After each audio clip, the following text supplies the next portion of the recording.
હાલો જય દ્વારકાધીશ મિત્રો, કેમ છો બધા? મજામાં ને? સ્વાગત છે તમારું મારી ચેનલમાં। જો આજે આપણે બનાવવાનું છે દૂધીમાંથી એક અલગ જ રીતનું શાક। તો કઈ રીતે બનાવીએ છીએ તે જોવા માટે વિડીયોમાં બન્યા રહેજો। અને જો હજી સુધી તમે ચેનલમાં નવા હોય અને સબસ્ક્રાઈબ ના કરી હોય તો ચેનલને સબસ્ક્રાઈબ પણ જરૂરથી કરી દેજો। તો દૂધીનું નવીન શાક બનાવવા માટે આપણે સૌથી પહેલાં દૂધી લઈ લીધી છે અને તેની છાલ ઉતારી અને આ રીતે મોટા મોટા ટુકડા કરી લીધા છે। હવે આપણે આ દૂધીને બાફવાની છે, તો એના માટે આપણે કુકરમાં 1 કપ જેટલું પાણી લઈ લીધું છે અને તેમાં આપણે આ દૂધીને એડ કરી દઈશું અને ત્યાર પછી તેમાં મીઠું એડ કરી દઈશું। આપણે વધારે પાણી નથી લેવાનું કેમ કે દૂધીમાં પણ પાણી વધારે માત્રામાં હોય છે, તો એ માટે આપણે પાણી થોડું જ એડ કર્યું છે। અને હવે આને બંધ કરી દઈશું અને 3 થી 4 સીટી કરી લેશું। હવે જ્યાં સુધીમાં આપણી દૂધી બફાય છે ત્યાં સુધીમાં આપણે ડુંગળી, ટમેટું અને લીલું લસણ લઈ લીધું છે, તો તેને સુધારી લેશું। તો આ રીતે આપણે ડુંગળી, ટમેટું અને લીલું લસણ સુધારી લીધું છે। ત્રણેયને આપણે નાના નાના ટુકડા કરી લીધા છે। લીલું લસણ તમારી પાસે ના હોય તો સ્કીપ કરી શકો છો, પણ અત્યારે શિયાળામાં લીલું લસણ આવે છે એટલે મેં આ એટલું તેલમાં નાખવા માટે સુધારી લીધું છે, જેનાથી સ્વાદ ખૂબ જ સરસ આવે છે। અને આ આપણે લસણની ચટણી લઈ લીધી છે। જો તમે લીલું લસણ ના નાખતા હોય તો કાંઈ વાંધો નહીં, પણ આ લસણવાળી ચટણી જરૂરથી એડ કરજો, તેનાથી સ્વાદ ખૂબ જ ટેસ્ટી આવે છે। હવે આપણી દૂધી બફાઈ ગઈ છે, તો આપણે તેને કાઢી લેશું।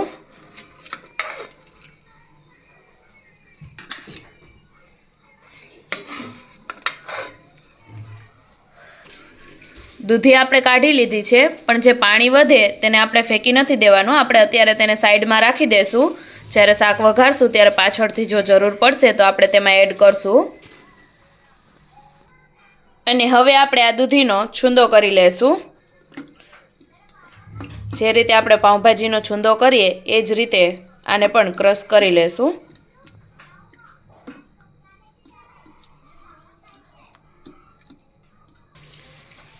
હવે એક કડાઈમાં આપણે 2 ચમચા જેટલું તેલ લઈ લેશું।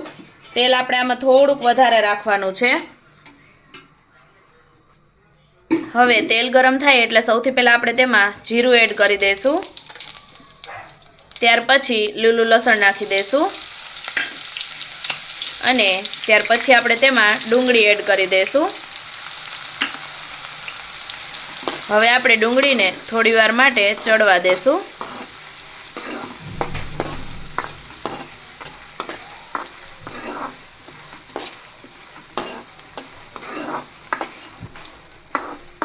જો તમે ડુંગળી ના ખાતા હોય તો સ્કીપ કરી શકો છો। હવે આપણી ડુંગળી ચડી ગઈ છે, તો આપણે તેમાં ટમેટાં એડ કરી દઈશું।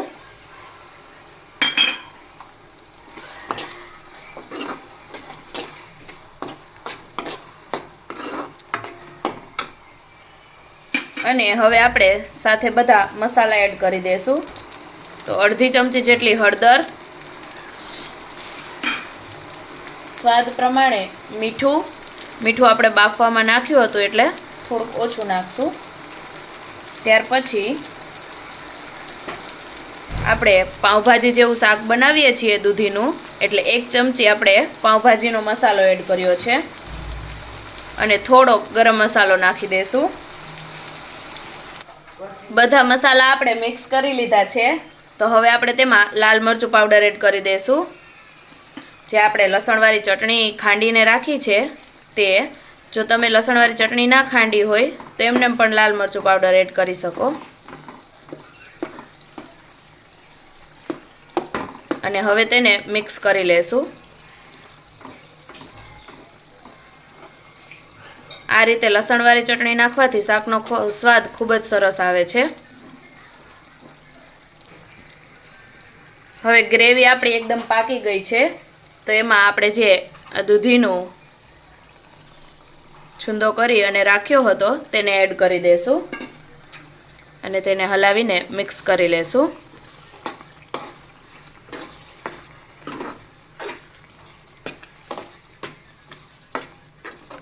આ રીતે જો તમે એકવાર શાક બનાવશો તો જરૂરથી તમારે બીજી વાર બનાવવું પડશે. એટલું ટેસ્ટી બની અને તૈયાર થાય છે અને એકદમ પાઉંભાજી જેવું જ, પાઉંભાજીને પણ ટક્કર મારે એવું બનીને તૈયાર થાય છે.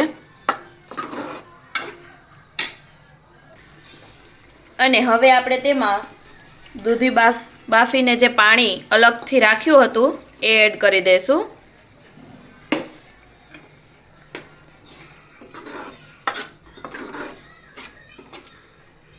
એટલે આપણું જે શાક છે તે થોડુંક આ રીતે રસાવાળું થઈ જાય.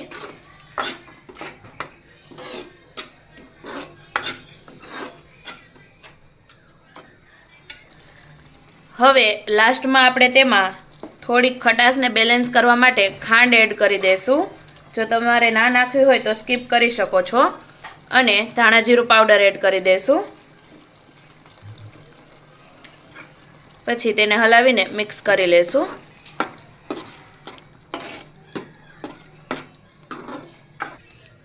તો શાક આપણું રેડી થઈ ગયું છે.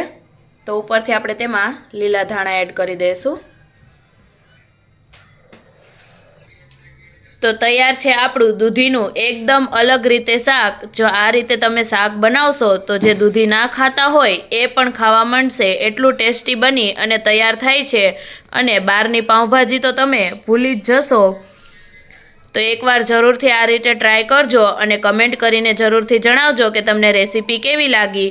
વિડીયો ગમે તો લાઇક અને શેર કરી દેજો. અને જો ચેનલમાં નવા હોય તો ચેનલને સબસ્ક્રાઈબ પણ જરૂરથી કરી દેજો.